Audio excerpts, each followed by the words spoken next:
மீண்டுமாக இந்த short sermon பகுதியில் உங்களை சந்திப்பதில் மிகுந்த சந்தோஷம். ஏன் விழுந்தார்கள் என்கிறதான தலைப்பின் கீழ் நாம் 5 சாம்ராஜ்யங்களை குறித்து பார்த்து கொண்டிருக்கிறோம். வெளிப்படுத்தின விசேஷம் 17ஆம் அதிகாரம் 9 முதல் 11 வசனங்கள் உள்ளதான 5 பேர் விழுந்தார்கள் அப்படிங்கிற அந்த தலைப்பின் கீழ் ஒவ்வொரு சாம்ராஜ்யம் ஏன் விழுந்தது என்பதற்கான ஆதாரங்களை பார்த்து கொண்டிருக்கிறோம். இன்றைக்கி நம்ம பார்க்க போகிற சாம்ராஜ்யம் மேதிய பெர்ஷிய சாம்ராஜ்யம். இதை பார்ப்பதற்கு முன்பதாக நான் ஒரு காரியத்தை உங்களுக்கு விளக்க வேண்டும் என்று சொல்லி விரும்புகிறேன். என்னவென்று சொன்னால், ஒரு 2-3 நாட்களாக நம்முடைய வீடியோவில் மானிட்டைசேஷன், அதாவது ஆட் ஆன் ஆகிருக்கிறது. அதனுடைய காரணம் பல டெக்னிக்கல் ரீசன்ஸ். நாம் ஆன் பண்ணலை. அதில் உள்ளதான சில காப்பிரைட் ப்ராப்ளம் நிமித்தமாக நாம் யூஸ் பண்ண சில மியூசிக்ஸ், அதனுடைய காப்பிரைட் விஷயமாக அந்த ஆட் ஆன் ஆகிருந்தது. அதுக்கப்புறம் அந்த நீக்கின உடனே அந்த ஆட் போய்விட்டது. சில நேரங்களில் இந்த மாதிரி டெக்னிக்கல் விஷயங்கள் வருகிறது. ஒரு சிலர் உடனடியாக எங்களுக்கு அதை தெரியப்படுத்துகிறீர்கள். பிரதர், உங்களுடைய மெசேஜில் ஆட் வருது, நம்மளதில் வராதே அப்படின்னு சொல்லி தெரியப்படுத்துனீங்க. ரொம்ப சந்தோஷம். ஏனென்று சொன்னால், நம்முடைய செய்திகளில் நீங்கள் எவ்வளவு கவனமாக இருக்கிறீர்கள், நாம் தவறு செய்து விடக்கூடாது என்பதில் நீங்கள் எவ்வளவு துல்லியமாக இருக்கிறீர்கள் என்பதை குறித்து நான் மிகவும் சந்தோஷப்படுகிறேன். அதே வேளையில் இது நம்மை தெரியாமல் நடக்கிறதான காரியங்கள் உடனடியாக நாம் சரி செய்து விடுகிறோம். இனிமேல் அப்படி நடக்காதபடிக்கு கர்த்தர் நமக்கு உதவி செய்வாராக. நாம் இன்றைக்கி பார்க்க போகிறதான சாம்ராஜ்யம் மேதிய பெர்ஷிய சாம்ராஜ்யத்தை குறித்து பார்க்க போகிறோம். இந்த மேதிய பெர்ஷிய சாம்ராஜ்யம் என்பது எந்த காலகட்டத்துக்குரியது அப்படின்னு பார்த்தீங்கன்னா, 538 கிமு, இயேசு கிறிஸ்துவுக்கு முன்னாடி 538 333 வரை மேதிய பெர்ஷிய சாம்ராஜ்யம். இந்த மேதிய பெர்ஷிய சாம்ராஜ்யம் என்பது 2 பகுதியாக இருக்கிறது. ஒரு பகுதி மேதியர்கள், இன்னொரு பகுதி பெர்ஷியர்கள். இந்த 2 பகுதியை நீங்கள் குறித்து நிதர்சனமான நடந்த சம்பவங்களை நீங்கள் பார்க்க வேண்டும் என்று சொன்னால், ராஜாக்களின் புஸ்தகத்திலும் நாளாகம புஸ்தகத்திலும் நீங்கள் பார்க்க முடியும். அதே வேளையில் அதற்கு முன்பதாக பெர்ஷிய சாம்ராஜ்யத்தினுடைய தலைவராக வந்த கோரேஸ், மேதிய சாம்ராஜ்யத்தின் தலைவராக வந்த தரியு, இவர்கள் எல்லாரும் வருவதற்கு முன்பதாக 175 ஆண்டுகளுக்கு முன்பதாகவே இவர்களை குறித்த தீர்க்க தரிசனங்கள் எல்லாம் உரைக்கப்பட்டிருக்கிறது. கோரேஸ் வருவதற்கு முன்பதாகவே ஏசாயா தீர்க்க தரிசனம் உரைக்கிறார். இந்த கோரேஸ் மேதிய பெர்ஷியர்கள் வருவதை குறித்து தானியேல் தீர்க்க தரிசனம் உரைக்கிறார். இப்படி ஏற்கனவே இவர்களை குறித்த தீர்க்க தரிசனங்கள் உரைக்கப்பட்டிருக்கிற வேதத்தில். இவர்கள் ஒரு மிகப்பெரிய வல்லரசு. இந்த மேதிய பெர்ஷிய சாம்ராஜ்யம் ஒன்று நாம் படிக்க வேண்டிய நிறைய விஷயங்கள் இவரிடத்தில் இருக்கிறது. அதில் குறிப்பாக இது ஒரு கூட்டாட்சி முறை. மேதியர்களும் பெர்ஷியர்களும் இணைந்து ஆளுகை செய்வார்கள். இவர்களை குறித்து வாசிக்கும் போது தானியேல் புஸ்தகம் 8ஆம் அதிகாரத்தில் வாசிக்கலாம். 2 கொம்புள்ள ஆட்டுக்கடாவை குறித்து இவர்களை குறித்து சொல்லப்பட்டிருக்கும். அதில் ஒரு கொம்பு உயர்ந்ததாக இருக்கும். அது பெர்ஷிய சாம்ராஜ்யத்தை குறித்து சொல்லப்படுவது. இந்த மேதிய பெர்ஷிய சாம்ராஜ்யம் ஒன்றாக ஆரம்பித்து ஒரு பகுதி பெர்ஷியர்களும் ஒரு பகுதி மேதியர்களும் அரசாண்டார்கள். இந்த பெர்ஷியர்கள் ஈஸ்டர்ன் சைடு, அதாவது கிழக்கத்திய பகுதியை அரசாண்டார்கள். இந்த பெர்ஷியர்களுடைய ஆதிக்கம் எங்கே வரைக்கும் இருந்துச்சு அப்படின்னு கேட்டிங்கன்னு சொன்னால், இந்தியா வரைக்கும் இருந்துச்சு. எஸ்தரின் புஸ்தகம் 1ஆம் அதிகாரம் 1வது வசனம் வரைக்கும் நீங்கள் வாசிக்கும் போது 127 நாடுகளை அரசாண்ட தரியு மன்னன் எங்கேருந்து எங்கே வரைக்கும் இருந்தார்னு கேட்டிங்கன்னா, இந்து தேசம் முதல் அப்படின்னு இருக்கும். ஸோ இந்தியாவில் ஆரம்பித்து இவர்கள் இந்த பக்கம் முழுக்க அவங்க ஆளுகை செய்தார்கள். இந்த பகுதியில் இந்த மேதியர்கள் பெர்ஷியர்கள் இருக்கும் பொழுது இதில் பிரபலமான ராஜாக்கள் யாருன்னு கேட்டிங்கன்னா, கோரஸ், ஆங்கிலத்தில் சைரஸ் த கிரேட் அப்படின்னு சொல்லுவாங்க. தரியஸ் இருந்தார், அர்த்தசஷ்டா மன்னன் இருந்தார். இந்த மாதிரி இவர் நிறைய ராஜாக்கள் அங்கே இருந்தார்கள். அதே காலகட்டத்தில் பெர்ஷியர்களை பொறுத்த வரைக்கும் அவர்கள் தேவ பிள்ளைகளாக இஸ்ரவேலர்களுக்கு அவர்கள் ரொம்ப ஃபேவரபுளாக இருந்தார்கள் என்று பார்க்கிறோம். குறிப்பாக கோரேஸ் தான் பாபிலோனிய தேவாலயத்துக்குள்ளே இருந்த எருசலேம் தேவாலயத்தினுடைய பாத்திரங்களை எடுத்து கொடுத்து அவர்களை கொண்டு போய் தேவாலயம் கட்டுவதற்கு அனுப்பி வைத்தார்கள். உங்களுக்கு தெரியும் என்று நான் நினைக்கிறேன். 3 பகுதிகளாக சிறையிருப்பிலிருந்து இஸ்ரவேலர்கள் திருப்பி எருசலேமை கட்டுவித்தார்கள். அதாவது முதலாவதாக செருபாபேல் தேவாலயம் கட்டினார். அதற்கு பிறகு எஸ்ரா வந்தார். 3ஆவதாக நெகேமியா அலங்கங்களை கட்டினார். இந்த பகுதிகள் எல்லாம் 3 பகுதிகளாக இது முழுக்க கட்டப்பட்டது மேதிய பெர்ஷிய சாம்ராஜ்ய காலகட்டத்தில் தான். அந்த காலத்தில் அர்தசஷ்டா மன்னன் தான் நெகேமியாவை அனுப்பி வைத்தவர். கோரேஸ் மன்னன் தான் தேவாலயம் கட்டுவதற்கு அனுப்பி வைத்தவர். ஸோ அந்த காலகட்டத்தில் யூதர்களுக்கு இது ஒரு ஃபேவரான காலம் எல்லா வகையிலும். அதே நேரத்தில் எஸ்தர் புஸ்தகமும் இவர்கள் காலகட்டத்தில் எழுதப்பட்ட புஸ்தகம் தான்.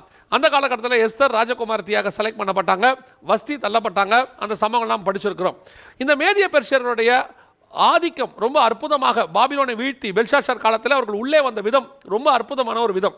ஆனால் கோரேஸுக்கு ஆண்டவர் சொன்ன தீர்க்க தரிசனம் அங்கே தான் நிறைவேறுச்சு. எப்படின்னு கேட்டிங்கன்னா, கோரேஸை பார்த்து கர்த்தர் சொல்கிறார் ஏசாயா புஸ்தகம் 45ஆம் அதிகாரத்தில், உன்னை பெயர் சொல்லி அழைக்கிற இஸ்ரவேலின் தேவனாகிய கர்த்தர் நானே என்று அறியும்படிக்கு வெண்கல கதவுகளை உடைத்து இரும்பு தாப்பால்களை முறித்து அந்த காலத்தில் இருக்கிற பொக்கிஷங்களையும் ஒளிப்படத்தில் இருக்கிற புதைகளையும் உனக்கு கொடுப்பேன் அப்படின்னு ஆண்டவர் சொல்கிறார் கோரேஸை பார்த்து. இந்த தீர்க்க தரிசனம் எப்படி நிறைவேறுச்சு அப்படின்னு சொல்லி நீங்கள் பார்த்தீங்கன்னு சொன்னால், கோரேஸ் பெல்ஷாஷார் காலத்தில் தான் உள்ளே வரார். அப்படி உள்ளே வரும்போது அவங்க எப்படி நாட்டை பிடிச்சாங்கன்றது ஒரு அற்புதமான ஒரு விஷயம்.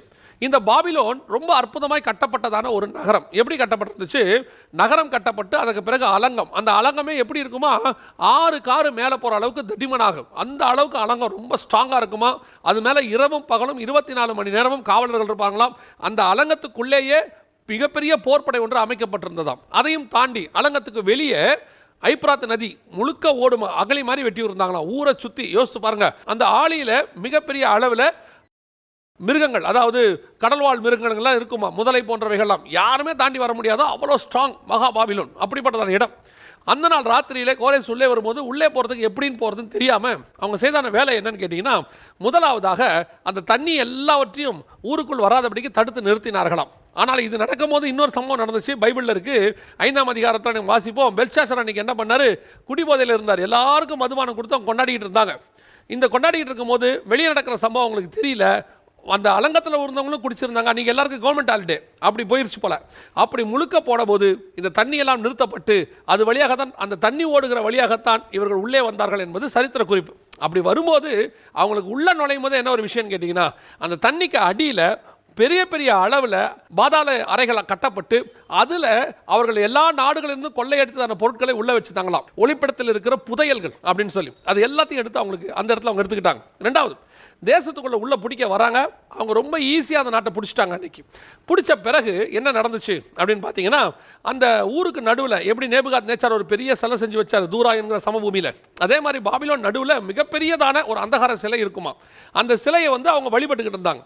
அப்போ அந்த சிலையை பார்த்த பெர்ஷியர்களுக்கு ரொம்ப கோபம். காரணம், அவங்க தேவர்கள் வேறு.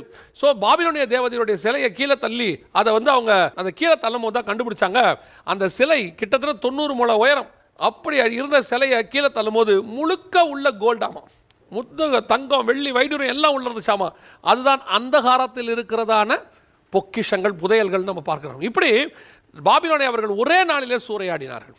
மேதிய பெர்ஷியர்களுக்கு கர்த்தர் அப்படி ஒரு வாய்ப்பை கொடுத்தார். இந்த மேதிய பெர்ஷியர்களை குறித்து 7ஆம் அதிகாரம் தானியேலில் பார்க்கும்போது கரடி என்று வருகிறது. அந்த கரடிக்கு கர்த்தர் கொடுக்குற ஒரு ஆலோசனை அல்லது ஒரு பர்மிஷன் என்னன்னு பார்த்தீங்கன்னு சொன்னால், வெகு ஜனங்களை புசி என்று அதற்கு சொல்லப்பட்டது. அதனுடைய அர்த்தம் என்ன அப்படின்னு கேட்டால், இந்த கோரேஸ் சாம்ராஜ்யமானது மிகப்பெரிய அளவில் 127 நாடுகளை உள்ளடக்கி அத்தனை பேரையும் கர்த்தர் அவர் கையில் கொடுத்தார். அப்படிப்பட்ட ஆளுகையை அவருக்கு கொடுத்ததுக்கு காரணம் என்ன அப்படின்னு கேட்டிங்கன்னா, கோரேஸ் நம்முடைய தேவன் மேலே மிகுந்த மரியாதை வச்சிருந்தார்.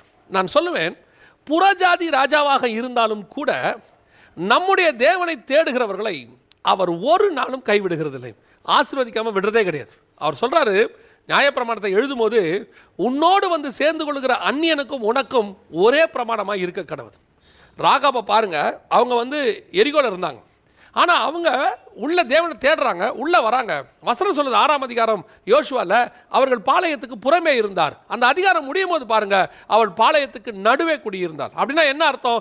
அவங்களுடைய தொழில் எப்படிப்பட்ட தொழிலாக இருக்கட்டும், ஆனால் எப்போ தேவனை தேடி உண்மையாக அவர்கள் வந்து விட்டார்களோ அதற்கு பிறகு மற்றவங்களுக்கு அவங்களுக்கு எந்த வித்தியாசமும் கிடையாது.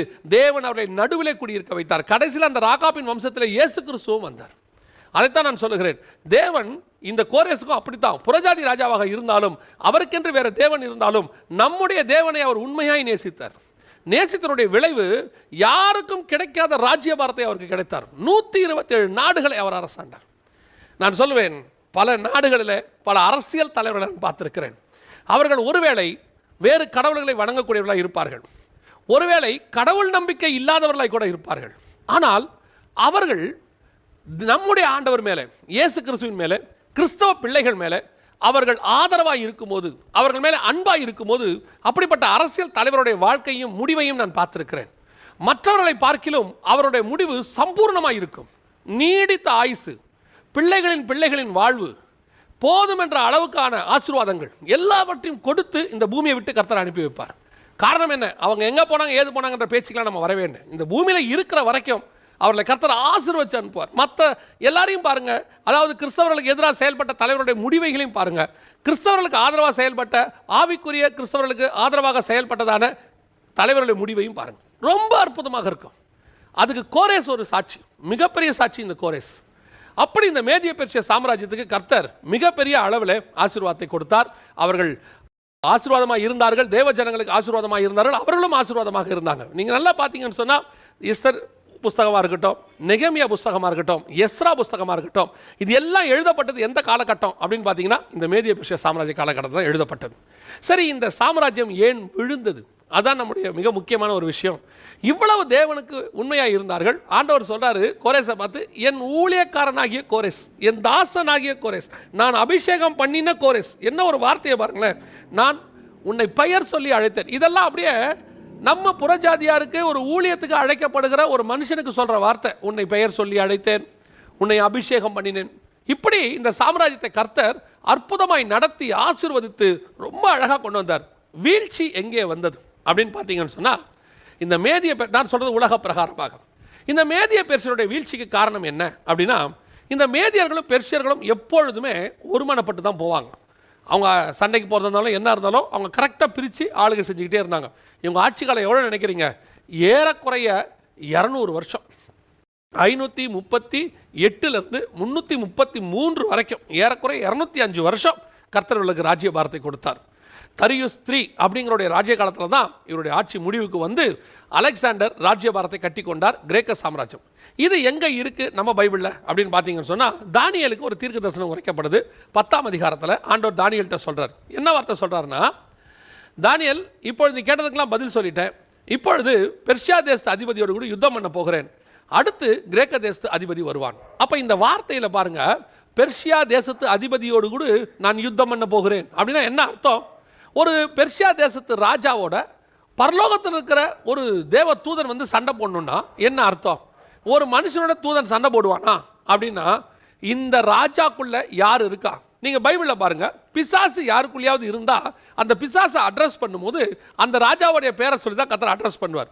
எசேக்கியேல் புஸ்தகம் 28ஆம் அதிகாரம் 12வது வசனத்தை நீங்கள் வாசிக்கும் போது, தீரு ராஜாவை குறித்து புலம்பி அப்படின்னு இருக்கும். ஆனால் தீரு ராஜாவை பற்றி பேசிக்கிட்டு வரும்போதே நீ ஏதேனிலே இருந்தவன் பிசாசை பற்றி பேசும். எங்கெங்கெல்லாம் ஆண்டவர் வந்து பிசாசை சொன்னும்போது பிசாசுன்னு டைரெக்டாக சொல்ல மாட்டார். அது யாருக்குள்ளே இருக்கோ அவங்கள பற்றி தான் பேசுவார். அப்போ இந்த பெர்ஷியா தேசத்தின் அதிபதி தரியுஸ் 3 அவர் காலத்தில் தான் முடிவுக்கு வந்துச்சு. இந்த தரியுஸ் 3 யார்? பிசாசுக்கு உட்பட்ட ஒரு மனுஷன், பிசாசுக்கு இடம் கொடுத்த ஒரு மனுஷன். பிசாசு அவருக்குள் குடியிருக்கிறான்னு வசனம் சொல்லுது. பிசாசு என்னை எதிர்த்து நின்றான். எப்படி ஆரம்பிச்சிச்சு சாம்ராஜ்யம்? தேவன் அபிஷேகம் பண்ணின சாம்ராஜ்யம். கர்த்தர் அபிஷேகம் பண்ணி கரம் பிடிச்சு கொண்டு வந்து பெயர் சொல்லி அழித்து, உனக்கு இரும்பு தாப்பால்களை முறித்து வெண்கல கதவுகளை உடைத்து எல்லாத்தையும் ஆண்டவர் சொல்றார். இப்படி சொன்னதான அந்த சாம்ராஜ்யம் இன்னைக்கு எப்படி வந்து நிற்குது? பிசாசு பிடிச்சி நிற்குது, பிசாசு நிறைஞ்சிருக்கு. இன்னைக்கு நம்முடைய வாழ்க்கையும் அப்படித்தான். நான் நிறைய பேருடைய கிறிஸ்தவர்களை பார்க்கிறேன். அவர்கள் ஆரம்பிக்கும் போது பயபக்தி உள்ள கிறிஸ்தவ குடும்பம், அவருடைய தாய் தகப்பன்மார் பயபக்திக்குரியவர்களாக இருக்கிறார்கள். நான் ஆவிக்குரிய கிறிஸ்தவர்களை குறித்து மாத்திரம் சொல்லுகிறதில்லை. சிலை வழிபாடு இல்லாத எத்தனையோ கிறிஸ்தவர்கள், நாம் பாரம்பரிய கிறிஸ்தவர் என்று அவரை சொல்லிவிடுவோம். ஆனால் அவருடைய வாழ்க்கையில் போய் பாருங்கள், எத்தனை கிறிஸ்தவருடைய குடும்பங்களில் எவ்வளவு ஒரு தேவ பயம், எவ்வளவு ஒரு தேவ பக்தி. நான் சில பாரம்பரியமான கிறிஸ்தவர்களை பார்த்துருக்கிறேன். அவர்கள் வெளியே போகும்போது ஜெபம் பண்ணாமல் போக மாட்டாங்க. அவங்க நெத்தியில் சிலுவை போடாமல் போக மாட்டாங்க. நெத்தியில் சிலுவை போடலாமா போட வேண்டாமா இது வேற கதை, நம்ம இப்போ அங்கே போல. அவர்களுக்கு இருக்கிற தேவ பக்தியை நான் சொல்லுகிறேன். அவ்வளவு அவர்களுக்கு ஒரு தேவ பக்தி. அந்த தேவ பக்தி டெய்லி காலையில் எழுந்திரிச்சோன்னு பைபிள் வாசிக்கணும். ஒரு சிலர்லாம் பைபிள் வாசிக்காமல் அவங்க காப்பி கூட குடிக்க மாட்டாங்க.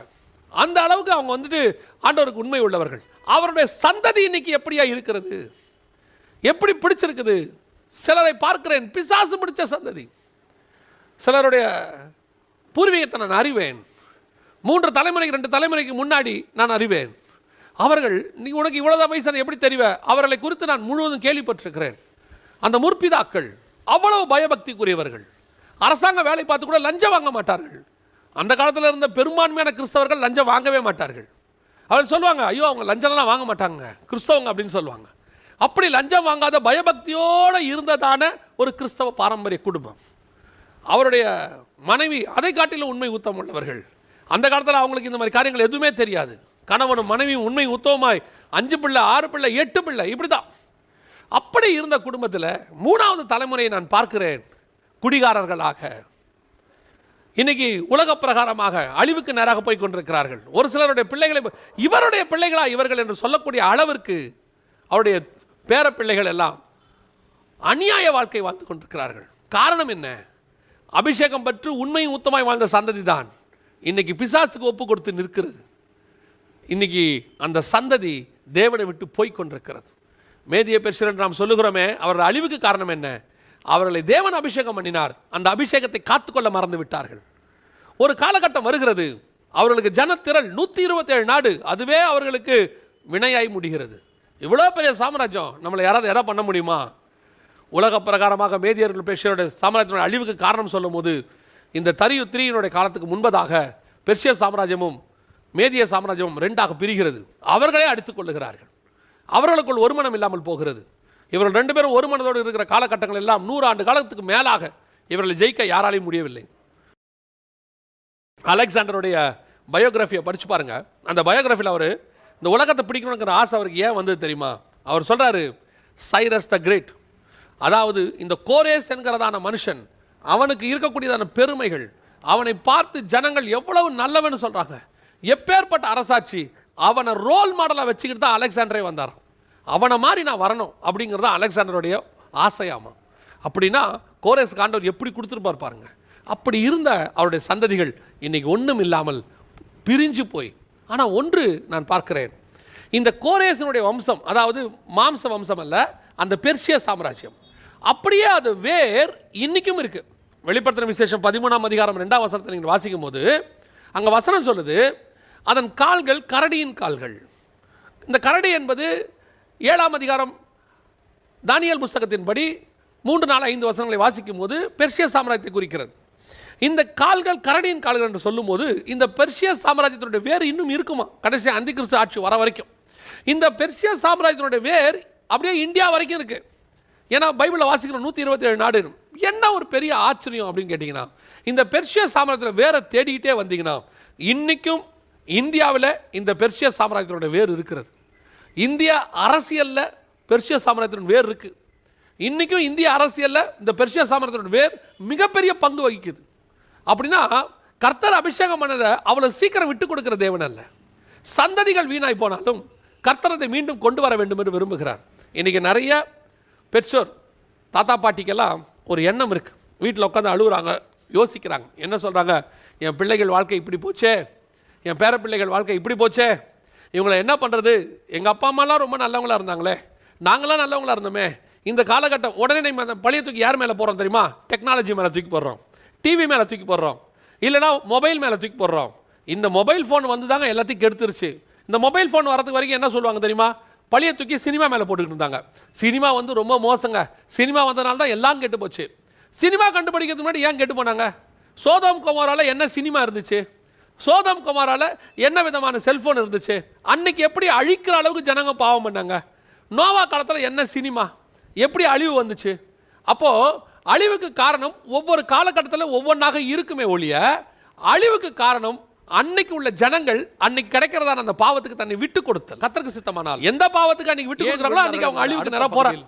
அப்போ இன்னைக்கு உள்ளவங்க நாம பழிய தூக்கி எது மேலேயும் போடாம, இன்னைக்கு நாம உட்காந்து வீட்டில் இருக்கிற பெரியவங்க, அதான் நான் எப்போதும் சொல்லுவேன், வீட்டில் இந்த 60 வயசுக்கு மேற்பட்டவங்க இருக்கிறாங்கல்ல, அவங்கள வந்து இன்னைக்கு இந்த 40 வயசுல இருக்கிறவங்க, 20 வயசுல இருக்கிறவங்கலாம் ஒரு அன்வான்ட் பொருளாக பார்க்குறாங்க. என்ன அன்வான்ட் பொருள்? இவங்களால இனி என்ன பிரயோஜனம்? 70 வயசுக்கு மேற்பட்டவங்க, 60 வயசுக்கு மேற்பட்டவங்க என்ன பிரயோஜனம்? இவங்க இருந்து என்ன பண்ண போகிறாங்க? நம்மளே என்ன நினைக்கிறோம், ஒரு 60 வயசுக்கு மேலே நம்ம இருக்கக்கூடாதுங்க, நம்ம போயிடணும். நான் உங்களுக்கு சொல்கிறேன், முதல் 20 வருஷம் நீங்கள் படிக்கிறீர்கள், உங்கள் வாழ்க்கைக்கு தேவையான அடிப்படையை நீங்கள் உருவாக்குகிறீர்கள். அடுத்த 20 வருஷம் 40 வருஷம் நீங்கள் சம்பாதிக்கிறீர்கள், தேவையானதை எல்லாம் சம்பாதிக்கிறீங்க. என் டைமுக்காக, உங்களுடைய வாழ்க்கையோட என் டைமை சொல்கிறேன், அதுக்காக எல்லாத்தையும் ரெடி பண்ணுறீங்க. ஒரு 50 வயசு ஆன பிறகு அரசாங்கமே 58, 60 உங்களை உட்கார சொல்லுது. இந்த 60க்கு பிறகு நீங்கள் வேஸ்ட்டுன்னு நினைக்கிறோம். இந்த 60க்கு பிறகு இவங்க போய் சேர்ந்தால் நல்லா இருக்கும்னு நினைக்கிறோம். ஏன் இப்போ இருக்க ஜென்ரேஷன் நினைக்குது, என்ன மாதிரி ஆட்கள் நினைக்கிறோம் 60க்கு மேலே இருக்கக்கூடாது, போயிடணும்னு. ஆனால் நான் ஒன்று நினைக்கிறேன், இந்த 60க்கு மேற்பட்டவர்கள் வீட்டில் உட்காந்து பண்ணுற ஜபம் இருக்குது பார்த்தீங்களா? இந்த 60 வயசுக்கு மேற்பட்டவங்களுக்கு வேறு வேலை இல்லைன்னு நம்ம நினைக்கிறோம். ஆனால் அதுக்கப்புறம் தான் அவங்க ஒரு வேல்யூபிளான வேலை பார்க்குறாங்க. என்ன பார்க்குறாங்க தெரியுமா? அந்த பேர பிள்ளைகளுக்காக, தன் மகளுக்காக அவர்கள் உட்கார்ந்து ஜெபிக்கிறாங்க. அவங்க தங்களுடைய டிஸ்அட்வான்டேஜை அட்வான்டேஜாக மாற்றுறாங்க. என்ன அட்வான்டேஜாக மாற்றுறாங்க தெரியுமா? காலைல 3-4 மணிக்கு அவங்களுக்கு தூக்கம் போயிடுது, ஏதோ ஒரு ரீசன், அது வியாதியோ ஏதோ ஒன்று, தூக்கம் போயிடுது. நம்ம என்ன சொல்கிறோம், பேர பிள்ளைகள் என்ன சொல்கிறோம், 4 மணிக்கெலாம் ஏஞ்சி உட்காந்து என்னமா பண்ணுறீங்க, உங்களுக்கு வயசாகி போச்சு. உண்மை, ஆனால் அவங்க அதை எப்படி மாற்றுறாங்க தெரியுமா? அட்வான்டேஜாக மாற்றுறாங்க. 4 மணிக்கு உட்காந்து அந்த 60 வயசு உள்ளவங்க 70 வயசு உள்ளவங்க ஜெபம் பண்ணிட்டு இருக்கிறாங்க. உங்களுக்கு தெரியுமா, அவங்க பண்ணுற ஜெபம் உங்கள் குடும்பத்தை காப்பாற்றி கொண்டிருக்கிறது. தாய் தகப்பனுக்கு இன்றைக்கி ஜெபம் பண்ணுறதுக்கு நேரம் இல்லை. அப்பா ஒரு பக்கம் வேலைக்கு போகிறாரு, அம்மா ஒரு பக்கம் வேலைக்கு போகிறாங்க. பிள்ளைகளுக்கு ஜெபம் பண்ணுறதுக்கு நேரம் இல்லை. எல்லாம் ஆன்லைன் கிளாஸ் அது இதுன்னு ஓடிக்கிட்டு இருக்கு. அப்போ இந்த குடும்பம் ஏன் இன்னும் பாதுகாக்கப்பட்டுக்கிட்டு தெரியுமா? உன்னை அறியாமலேயே உன் வீட்டுக்குள்ளே உட்கார்ந்த ஒரு ஆத்மா உனக்காக ஜெபம் பண்ணிக்கிட்டு இருக்குது. உன்னை அறியாமலேயே உன் ஆத்மா உனக்காக கண்ணீர் வடிச்சுக்கிட்டு இருக்குது. நீ நினச்சிக்கிட்டு இருக்கிற ஒரு 60 வயசு 70 வயசு அப்பா அம்மாவால் உனக்கு எந்த பிரயோஜனம் இல்லைன்னு உனக்கு தெரியுமா? உன்னுடைய ஊழியத்தினுடைய, உன் ஆவிக்குரிய வாழ்க்கையினுடைய, உன்னுடைய சம்பாத்தியத்தினுடைய, உன் குடும்பத்தினுடைய அடிப்படை ஜபம் அங்கே போயிட்டு இருக்குது. அந்த ஜபம் என்னைக்கு நிற்குதோ அன்னைக்கு உன் வாழ்க்கையில் பிரச்சனை வரப்போகுதுன்னு அர்த்தம். அதுதான் மேதிய பெர்சியா சாம்ராஜ்யத்தினுடைய ஆசீர்வாதம். ஆரம்பத்தில் கொடுத்த அந்த அபிஷேகம் கடைசி வரைக்கும் அவர்களுக்கு வந்துச்சு. இன்னைக்கு வரைக்கும் இருக்குது, இன்னைக்கு வரைக்கும் போய்கிட்டு இருக்குது. அப்படித்தான் உன் ஆவிக்குரிய வாழ்க்கையும் போகணும். கர்த்தர் பண்ண அபிஷேகம் உன் தலைமுறைக்கும் கர்த்தர் வருமளவும் இருக்கணும். மேதிய பெர்சியா சாம்ராஜ்யத்தினுடைய வீழ்ச்சி எங்கே வந்துச்சு தெரியுமா? அவர்களுடைய ஒருமனம் போயிடுச்சு. அந்த ஒருமனம் போன உடனே அந்த தரியு சாம்ராஜ்யம் முடிவுக்கு வந்தது.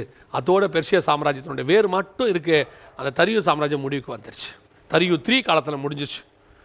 என்னைக்கு உன் ஆவிக்குரிய வாழ்க்கையில் சபைகளுக்குள்ள உன் குடும்பத்துக்குள்ளே ஒரு மனம் போகுதோ அன்னையோட உன் அதிகாரம் போகும்னு அர்த்தம். உன் ராஜ்யபாரம் போகும். கர்த்தர் உனக்கு கொடுத்தது எல்லாமே போகும். சபைகள் ஒருமனப்பட்டு இருக்கும்போது மட்டும்தான் தேசத்தில் வலிமையாக இருக்கும். உடனே எல்லாரும் என்ன சொல்லுவாங்க, நாங்கள் எங்கே ஒரு மனத்துக்கு எடுத்தோம், உன்ன மாதிரி ஆட்கள் தான் ஒரு மனமே இல்லாமல் எல்லாரும் ஒரு மனமாக கூட விடாமல் தடுக்கிறோன்னு என்ன சொல்கிறாங்க? நான் ஒரு மனம் என்று சொல்வது சகோதரர்கள் ஒருமித்து வாசமாக இருக்கிறது யார்? ஆவிக்குரியவர்கள். நமக்கும் விக்கிரக வழிபாடு உள்ள கிறிஸ்தவர்களோட உட்காந்து எப்படி நம்ம ஒன்றா ஜெபம் பண்ண முடியும்? கிறிஸ்துவே தெய்வம் இல்லைன்னு சொல்கிற ஜெகோவா விட்னஸ்காரங்களோட உட்காந்து நாம் எப்படி ஜெபம் பண்ண முடியும்? இயேசு மட்டும்தான் பிதா கிடையாதுன்னு சொல்கிறவங்களோட உட்காந்து நாம் எப்படி ஜெபம் பண்ண முடியும்? அப்படி ஜெபம் பண்ண முடியாது. நான் சொல்கிறது ஒத்த கருத்துடைய ஒரு மனமுடையவர்கள் நாம் எல்லோரும் சேர்ந்து இருக்கிற அந்த ஒரு மனம் இருக்கும்போது இதை யாராலையும் வீழ்த்த முடியாது. நான் மட்டும் சொல்லலை, இயேசு கிறிஸ்துவே சொல்கிறாரு, ஒரு மனதோடு இருக்கும்போது தான் பிசாசின் சாம்ராஜ்யமே ஸ்ட்ராங்காக இருக்குங்கிறாரு. ஒரு மனம் இல்லாத ஆவிக்குரிய சபைகள் இன்றைக்கி என்னாவது பாதிக்கப்பட்டு கொண்டிருக்கிறது. ஒரு சிலர்லாம் சொல்கிறாங்க, நாங்கள் இணைந்து ஒன்றாக செயல்பட போகிறோம். செயல்படுங்க. எதற்காக? அரசியல் அமைப்புக்காகவா? எதற்காக? உலக ஆசீர்வாதத்துக்காகவா? எதற்காக? உலக பிரகாரம் அதிகாரங்களை பெற்றுக்கொள்ளவா? அது அவங்க செய்யட்டும், அவங்களுடைய இஷ்டம், அவங்க செய்யட்டும். ஆனால் நீங்களும் நானும் ஒருமனப்படணும். எதுக்கு தெரியுமா? தேவனுடைய ராஜ்யம் பூமியில் செய்யப்படுவதற்காக. தேவனுடைய ராஜ்யம் பரலோகத்தில் செய்யப்படுவது போல பூமியிலும் செய்யப்படுவதற்காக. இந்த மேதிய பெர்சியா சாம்ராஜ்யத்தினுடைய வீழ்ச்சி எதை கொடுக்கிறது? ஒரு மனம் இல்லாமல் இடத்தில் வீழ்ச்சி நடக்கும். தரியு சாம்ராஜ்யமும் மேதிய சாம்ராஜ்யமும் பெர்சியா சாம்ராஜ்யமும் என்னைக்கு ஒரு மனம் இல்லாமல் போனார்களோ அன்னைக்கு சாம்ராஜ்யம் விழுந்து போனது. என்னைக்கு திருச்சபைகள் ஒரு மனம் இல்லாமல் போகிறதோ அந்த ஏரியாவில் திருச்சபை விழுந்து போகும். எங்கே குடும்பத்தில் ஒரு மனம் இல்லாமல் இருக்கிறதோ அந்த குடும்பம் விழுந்து போகும். அந்த ஒரு மனம் தான் கடைசி வரைக்கும் நிறுத்தும். அவர்கள் ஒருமனப்பட்டு கூடி வந்திருக்கையில் வசனம் சொல்லுது, ஆவியானவர் அவர்கள் மத்தியில் வந்தார். நான் எப்பவும் சொல்லுவேன், 3.5 ஆண்டு காலம் அப்போஸ்தலர்களை இயேசுவானவர் எதுக்கு பழக்க வச்சார் தெரியுமா? அவங்க ஒருமனப்படுறதுக்கு பழக்க வச்சார். அந்த ஒருமனப்பட்டு அவங்க வந்துட்டாங்கன்னாவே ஆவியானவர் வந்துடுவார், எழுப்புதல் வந்துடும். அந்த ஒருமனம் அவங்களுக்கு அந்த 3.5 வருஷம் வராமல் இருந்துச்சு. அதை வர வச்சார் இயேசு. அதே ஒருமனம் இன்றைக்கி நமக்குள்ளே இருக்கும்போது நாமும் கர்த்தருக்கென்று வல்லமையாக எடுத்து பயன்படுத்துகிறவர்களாய் மாறுவோம். இந்த மேதிய பெர்சியா சாம்ராஜ்யம் ஒரு மிகப்பெரியதான கர்த்தருடைய கரம், ஆசீர்வாதம் எல்லாம் பெற்ற ஒரு சாம்ராஜ்யம், அபிஷேகத்தை பெற்ற சாம்ராஜ்யம். அது ஒரு மனம் இல்லாமல் விழுந்து போனது. ஆனால் அபிஷேகம் பெற்ற அந்த கோரேசின் பெர்சிய சாம்ராஜ்யம் மாத்திரம் அதன் வேர் இன்றளவும் வைக்கப்படுகிறது.